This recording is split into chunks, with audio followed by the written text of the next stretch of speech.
салом дӯстдорону ҳаводорони бозии шоҳмот. чун ҳамешагӣ имрӯз ҳам дар бораи қоидаҳои асосии ин намуди варзиш бароятон қисса мекунем. агар дар ёд дошта бошед, дар барномаи гузашта мо дар бораи ҳуҷум ва гирифтани донҳои рақиб маълумот пешниҳод намуда будем.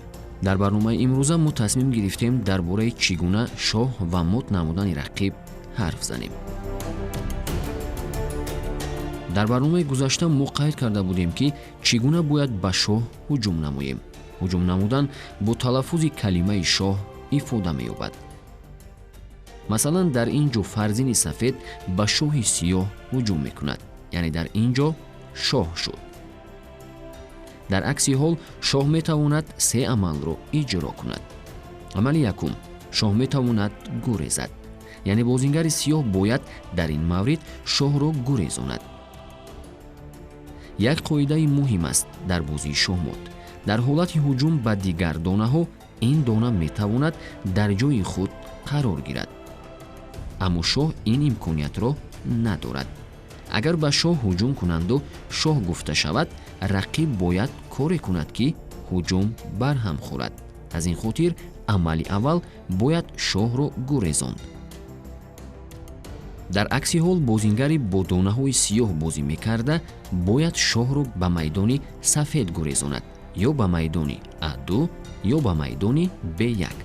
маҳз дар ин маврид метавонад аз ҳуҷум раҳо шавад. ҳолати дуюми пешгирии ҳуҷум ин маҳкам намудани роҳ шуморида мешавад. ин ҷо фарзин ба таври диагоналӣ ба шоҳ ҳуҷум намудааст. барои пешгирии ҳуҷум фарзини сиёҳ аз D2 ба B2 бурда мешавад. дар ин маврид фарзини сиёҳ пеши роҳи ҳуҷуми фарзини сафедро маҳкам менамояд. шоҳ аз ҳуҷум раҳо шуд. ҳолати сеюм гирифтани доне ки ҳуҷумро ташкил намудааст. дар акси ҳол ҳуҷум аз ҷониби фарзини сафед ташкил карда шудааст. бемалол фарзини сиёҳ метавонад ин донаро гирад. дар ин маврид ҳам донаи рақибро мегираду ҳам ба шоҳи сафед ҳуҷум менамояд. барои пурратар дарк кардани масъалаи мазкур як ҳолати дигарро ҳам аз назар мегузаронем. дар ин маврид бояд донаҳои сафед ба шоҳи сиёҳ ҳуҷум карда шоҳ эълон кунанд. барои ин рухи сафедро ба Е1 мебарем. маҳз тавассути ин гардиш ба шоҳи сиёҳ ҳуҷум мекунем. акнун биёед се ҳолати муҳофизатро мебинем. яъне дар ин маврид имкони қатъ намудани ҳуҷум вуҷуд дорад. ҳолати аввал ин гурезондани шоҳ мебошад. шоҳро ба ин ҷо мегурезонем. ҳолати дуюм гирифтани пеши роҳи шоҳ. рух пеши роҳи ҳуҷумро гирифт. ба шоҳ чизе таҳдид намекунад. ҳолати сеюм гирифтани доне ки ҳуҷумро ташкил намуд. дар акси ҳол бо фили сиёҳ рухи сафедро мегирем. ба ҳолати дигар нигаред, яъне ба шоҳ, асп ва пиёдаи сафед. дар ин маврид се ҳолати пешгирии ҳуҷум ба шоҳ вуҷуд надорад. инро аниқтар меомӯзем. ин ҷо бозингари сафед аспро ба D7 мебарад. ҳуҷум ба шоҳ ташкил карда шуд. чуноне ки мо медонем, шоҳ танҳо яккатакӣ метавонад ҳаракат кунад ва роҳи зада гирифтани аспро надорад.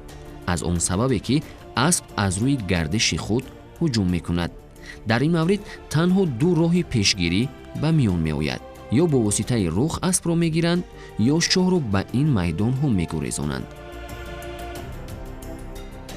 пиёда ҳам ҳамин гуна. дар ҳолати ҳуҷум миёни онҳо ягон дони дигар нест ва имкони гардиш кардан ҳам вуҷуд надорад. дар ин маврид ҳам донҳои сиёҳ танҳо бо ду роҳ ҳуҷумро пешгирӣ карда метавонанду халос. ё пиёдаро мегиранд, ё шоҳ гурезонида мешавад. ҳолати дигар бисёр муҳим аст, яъне бо шакли ғайриоддӣ ҳуҷум ба шоҳ ташкил карда мешавад.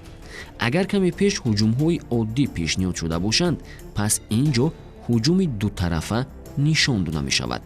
дар ин ҳолат бозингари сафед бо асп ба фили сиёҳ ҳуҷум карда онро мегирад ва дар баробари ин ба шоҳ ҳам ҳуҷум эълон мекунад, яъне шоҳ гуфта мешавад.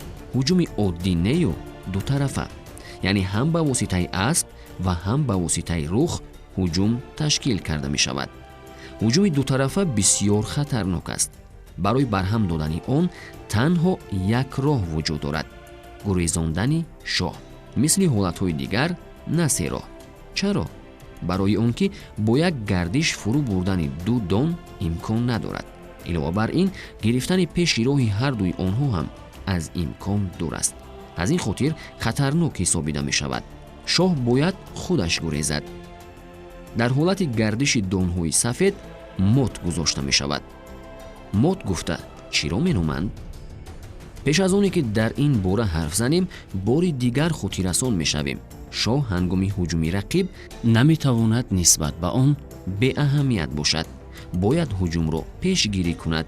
барои ҳамин дар барномаи гузашта мо қайд карда будем ки шоҳ донаи ҳимояшавандаро гирифта наметавонад. агар донаи рақиб гирифта шавад, пас шоҳ дар ҳолати ҳуҷум қарор мегирад. ин гуна гардиш мумкин нест. шоҳ донаи муҳим аст ва набояд онро зери хатар гузошт. мот гуфта мо мағлубияти рақибро эълон мекунем. яъне дар ин маврид шоҳи рақиб аз се ҳолат ягонтаашро истифода бурда наметавонад. ҳангоми мот гуфтан бозӣ ба анҷом мерасад. дар ин ҳолат фарзини сафед ба б7 омада шоҳи рақибро мот мекунад. биёед ин ҳолатро аниқтар меомӯзем. чаро шоҳ дар ин маврид имкони гардиш карданро аз даст медиҳад? ҳолати аввал гурехтан аст. шоҳ имкони гардиш кардан ба ягоне аз ин майдонҳоро надорад, барои он ки ин майдонҳо зери назорати фарзин аст. дар ин маврид дони рақиб пурқувваттар мебошад. илова бар ин, маълум аст ки шоҳ дар наздикии шоҳи дигар қарор гирифта наметавонад. аз ин хотир ба катакҳои диагоналӣ ҳам имкони гардиш карданро надорад. ҳолати дигар пешгирии ҳуҷум. бозингари сиёҳ донае надорад ки пеши роҳи ҳуҷумро гирад. илова бар ин, фарзин дар рӯ ба рӯи шоҳ қарор гирифтааст ва имкони гирифтани пеши роҳаш ҳам аз байн рафтааст. ҳолати сеюм гирифтани доне ки ҳуҷум намудааст. дар ин маврид ҳам бозингари сиёҳ доне надорад ки фарзини сафедро фурӯ барад. аз ин хотир ҳаракати фарзин ба б7 ин шоҳ ва мот эълон мегардад. бояд хотиррасон шавем ки дар ин маврид сафедҳо якчанд имкони мот гузоштанро доранд, яъне ҳангоми ба d8 ё ба g8 бурдани фарзин. метавонед мустақилона санҷед ки дар ин маврид ҳам шоҳ ва мот гузошта мешавад. акнун биёед масъалаҳои мотшавандаро дида мебароем. ин ҳолатҳои ҷолибест дар бозии шоҳ-мот. яъне шумо мушоҳида мекунед ки чӣ гуна рақиб мағлуб мешавад. ин ҳолатро бубинед. каме фикр кунед чӣ гуна бояд шоҳи сиёҳро мот намуд. ин он қадар мушкил ҳам нест, агар мо фикр кунем ки мот ин анҷоми бозӣ мешавад барои рақиб. барои ҳамин мо бояд аввалин шуда ба шоҳи рақиб ҳамла кунем. рухро ба майдони f8 бурда рақибро мот мекунем. биёед бори дигар ҳамаи ҳолатҳои муҳофизатиро дида мебароем. шоҳ инҷо гурехта наметавонад, зеро пеши роҳашро пиёдаҳо гирифтанд.